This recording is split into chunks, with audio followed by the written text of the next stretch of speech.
personnes disent ne croire qu'en ce qu'ils voient. Et donc, pour eux, comme ils n'ont pas vu Dieu, c'est qu'il n'existe pas. Voyons maintenant si cette parole est sensée. Dieu nous a dotés de sens qui nous permettent de savourer la vie. La vue pour le monde des couleurs, l'ouïe pour le monde des sons, le goût pour le monde des saveurs, l'odorat pour le monde des odeurs, le toucher pour le monde des corps. Maintenant, la question qui se pose est la suivante. Est-ce que chaque sens peut tout saisir? Je ne vois pas une fourmi à 10 mètres, bien qu'elle existe. Je ne vois pas les bactéries dans un verre d'eau claire, alors qu'il y en a des millions. Je ne vois pas les électrons qui gravitent autour de l'atome ainsi que la gravitation des astres dans l'univers. Cette fourmi a une voix que je n'entends pas, car mon oreille ne capte que les vibrations de 5 à 20 000 Hz. Je ne sens pas l'odeur du sucre, alors que la fourmi et la mouche le sentent et y courent.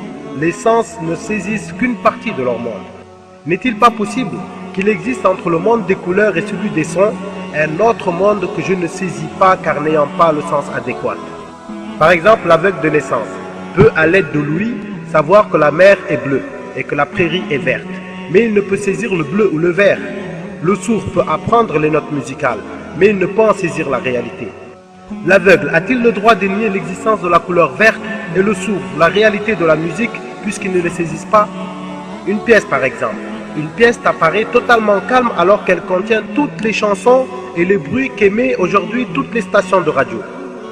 Tu ne les sens pas, car ce n'est pas une couleur que tes yeux voient, ni un son que tes oreilles entendent. C'est une vibration d'un autre type qui contient un son que ton oreille ne saisit pas, mais une radio peut te les rendre audibles.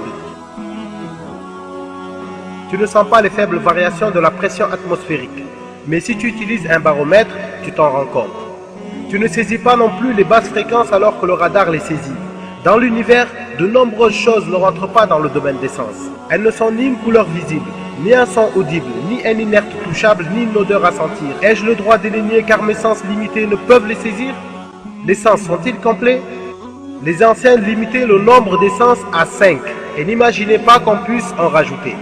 Mais il a été découvert actuellement d'autres sens qu'Allah a mis en l'homme. Toute chose qui peut augmenter est donc incomplète. Exemple, je ferme les yeux, je tends la main ou je la serre, alors je sens qu'elle est tendue ou serrée, sans que je l'ai vue ou touchée. À l'aide de quel sens je l'ai senti? C'est ce qu'on appelle les sens musculaires.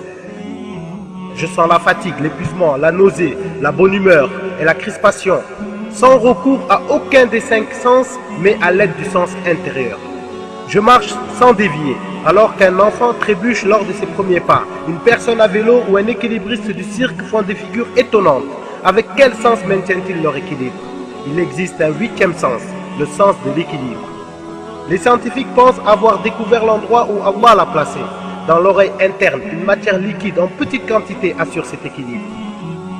Lors d'une expérience, ils ont enlevé un lapin qui s'est mis à marcher comme s'il était ivre.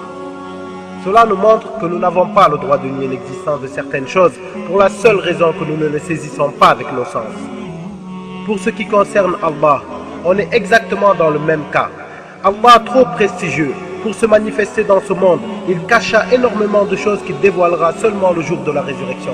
Ce n'est pas parce qu'il nous cache certains mystères de la vie que nous avons le droit de les nier et que nos capacités limitées ne nous permettent pas de les voir, entendre ou sentir que cela signifie qu'elles n'ont aucune existence.